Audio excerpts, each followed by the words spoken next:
Shalom semua teman-teman, dimanapun saudari saat ini berada, dan saya percaya bahwa saudara tetap sehat, tetap ada dalam perlindungan Tuhan, tetap ada dalam naungan Tuhan. Pada hari ini saya akan mau membagikan kepada kita semua bagaimana kita bertumbuh di dalam Tuhan. Kita bisa buka dari kitab Kolose pasal yang kedua, ayat yang ke-6 sampai ayat yang ke-7. Nanti kita buka juga dari kitab Efesus pasal yang keempat, ayat yang ke-16. Dan saya bacakan untuk kita dari kitab Kolose pasal yang kedua, ayat yang ke-6 sampai ayat yang ke-7. Kamu telah menerima Kristus Yesus Tuhan kita. Karena itu hendaklah hidupmu tetap di dalam Dia, hendaklah kamu berakar di dalam Dia dan dibangun di atas Dia. Hendaklah kamu bertambah teguh dalam iman yang telah diajarkan kepadamu, dan hendaklah hatimu melimpah dengan syukur. Saya teruskan baca dari kitab Efesus pasal yang keempat ayat yang ke-16-nya berkata, daripadanya lah seluruh tubuh yang rapi tersusun dan diikat menjadi satu oleh pelayanan semua bagiannya, sesuai dengan kadar pekerjaan tiap-tiap anggota, menerima pertumbuhannya dan membangun dirinya dalam kasih. Tema yang saya akan mau bagikan saudara adalah bertumbuh di dalam Tuhan.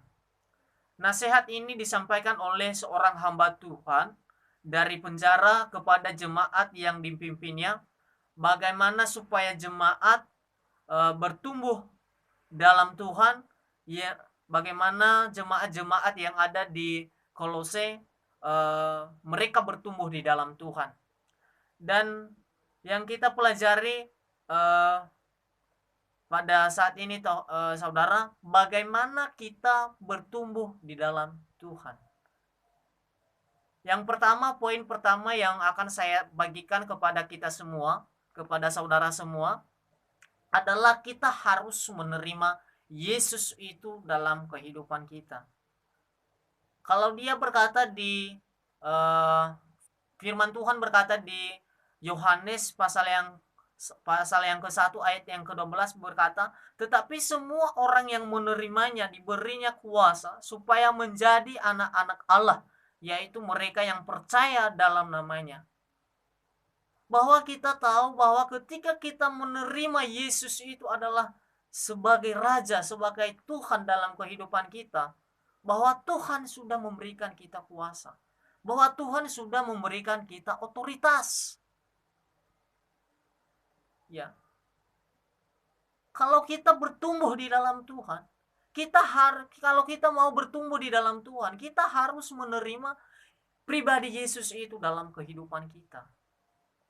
Dan kedua, poin yang kedua yang akan saya bagikan kepada saudara, bagaimana kita bertumbuh di dalam Tuhan, adalah kita harus tetap di dalam Tuhan.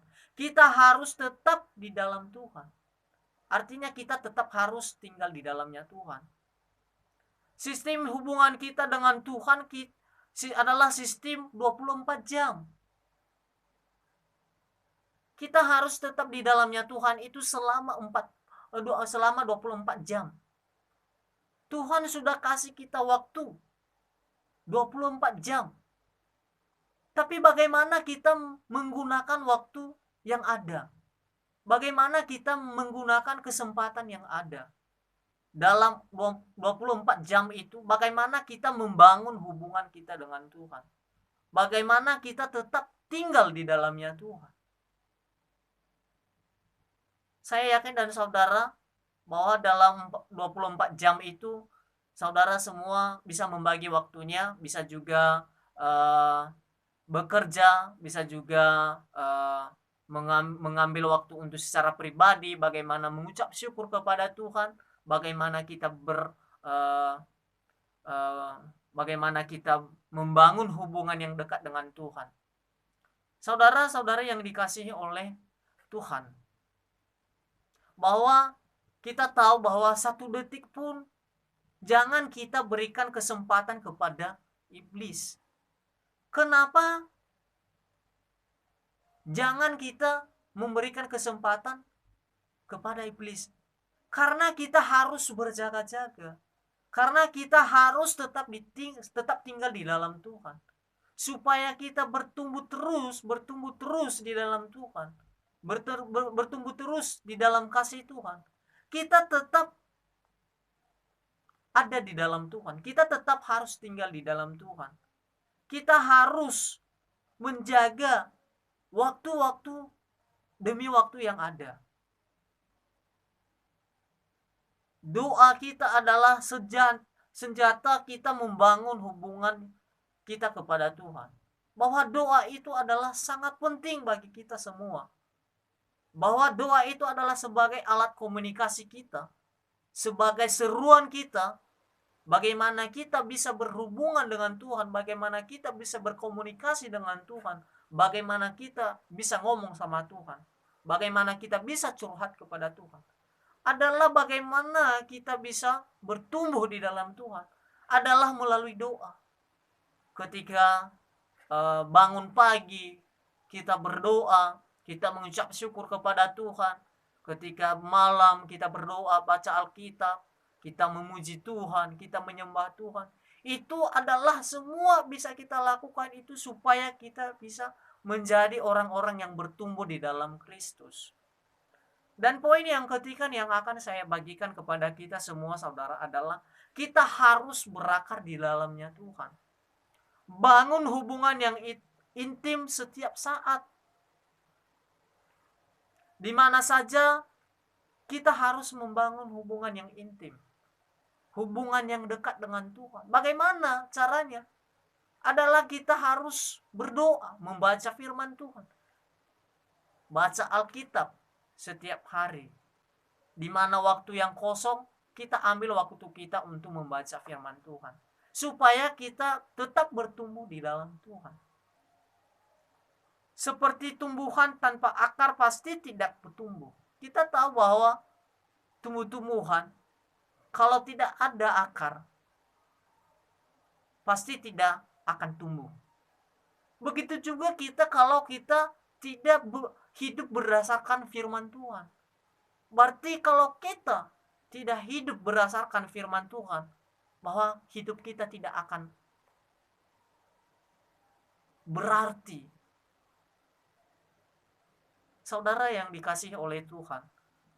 Dan saya yakin, percaya bahwa ketika kita hidup di dalam kebenaran firman Tuhan, pasti kita tetap bertumbuh di dalam Tuhan. Banyak pengalaman demi pengalaman yang kita alami bersama Tuhan. Lewat dengan firman yang kita dengar, lewat kesaksian hidup, bahkan juga pengalaman-pengalaman orang lain, bahkan juga ketika kita membaca buku-buku yang membuat kita semakin bertumbuh, membuat kita semakin mengerti rencana Tuhan dan tujuan Tuhan dalam kehidupan kita. Saudara yang dikasihi oleh Tuhan.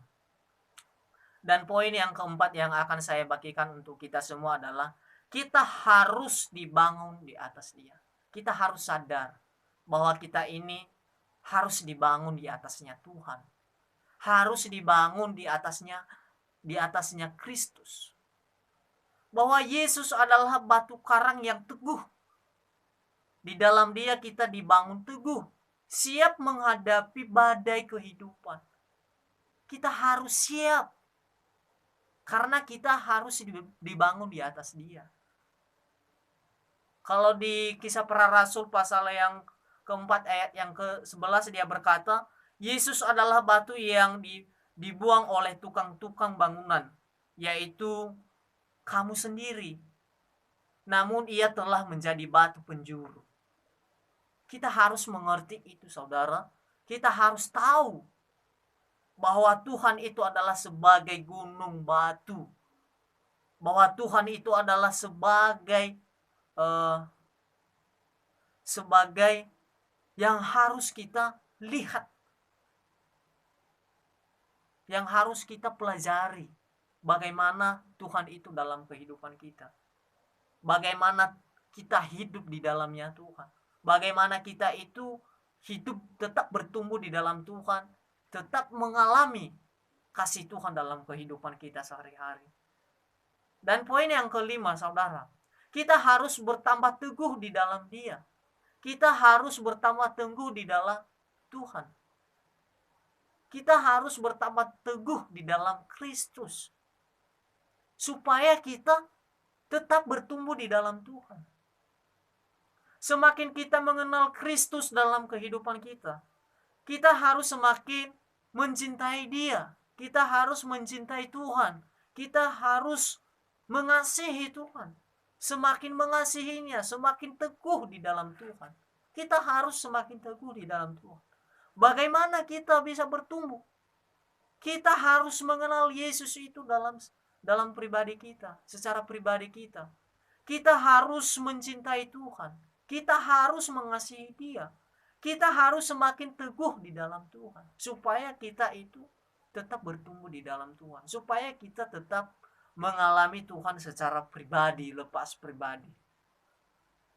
Kalau kita tidak mengalami Tuhan secara pribadi, kita tidak sadar bahwa apa tujuan Tuhan dalam kehidupan kita. Ketika Tuhan sudah memperlihatkan kita bagaimana kasih Tuhan, bagaimana penyertaan Tuhan, bagaimana anugerah Tuhan yang sudah Dia berikan kepada kita. Ketika kita sadar semua itu, saudara, bahwa kita harus belajar terus, kita harus mencari Dia, bagaimana kita hidup di dalam Dia, bagaimana kita mengalami mujizat, bagaimana kita mengalami berbagai hal.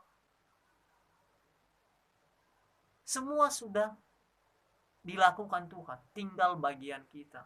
Bagaimana kita bertindak, mengambil tindakan kita, tetap bertumbuh di dalam Tuhan, tetap mengucap syukur kepada Tuhan, bagaimana kita kembali kepada Tuhan, supaya kita itu tetap teguh di dalamnya Tuhan. Dan poin yang keenam yang bisa saya akan sampaikan kepada kita semua, saudara, adalah kita harus rela dan siap terima ajaran firman Allah. Ini sangat penting bagi kita semua, saudara, bahwa kita harus rela, bahwa kita harus siap terima ajaran firman Allah. Apapun yang dikatakan firman, kita harus mengikuti. Apapun yang dikatakan Tuhan, kita harus pelajari. Kita harus melakukan. Kita harus mengaplikasikannya dalam kehidupan kita sehari-hari. Kita harus siap terima. Karena kita harus dibangun di atas Dia. Karena kita mau bertumbuh di dalam Tuhan. Kalau berbicara dengan rela, apapun yang Tuhan mau lakukan, kita harus mau melakukan. Apapun yang Tuhan mau inginkan dalam kehidupan kita, kita harus mengikuti apa yang Tuhan mau. Dan saya yakin dan saudara, kita semua lewat firman dan kebenaran yang akan saya bagikan untuk kita hari ini bisa membuat saudara mengerti bagaimana cara kita bertumbuh kepada Tuhan, apa yang perlu yang kita harus bangun, apa yang perlu kita harus siapkan. Saudara yang dikasih oleh Tuhan Yesus, bahwa poin yang keenam ketujuh yang akan saya sampaikan kepada kita semua adalah kita harus melimpah ucapan syukur. Dan saudara dan yang terkasih di dalam nama Tuhan Yesus, bahwa bagaimana kita bertumbuh di dalam Tuhan itu, kita harus melimpah ucapan syukur. Apapun yang kita alami, apapun yang Tuhan sudah berikan kepada kita, apapun yang Tuhan sudah perlihatkan sama kita, kita tetap mengucap syukur kepada Tuhan. Dan saya simpulkan firman Tuhan pada hari ini dengan poin-poin yang tadi saya sampaikan kepada kita semua. Yang pertama, bagaimana kita bertumbuh di dalam Tuhan. Kita harus menerima Yesus itu dalam kehidupan kita. Dan kedua, kita harus tetap tinggal di dalam Tuhan. Dan ketiga, kita harus berakar di dalamnya Tuhan. Dan keempat, kita harus dibangun di atas Dia. Dan yang kelima, kita harus bertambah teguh di dalam Tuhan. Dan yang keenam, kita harus rela dan siap terima ajaran firman Allah. Dan yang ketujuh, kita harus melimpah ucapan syukur. Dan saya yakin firman yang akan bagikan bagi kita semua, supaya kita tetap percaya bahwa kita mau belajar, supaya kita tetap bertumbuh di dalam Tuhan. Demikianlah firman yang bisa saya akan sampaikan. Biarlah firman ini boleh menjadi remah dalam kehidupan kita, boleh menjadi bagian kita, boleh kita mengaplikasikannya dalam kehidupan kita sehari-hari. Eh, Sekian saja yang bisa saya sampaikan. Tuhan Yesus memberkati. Shalom.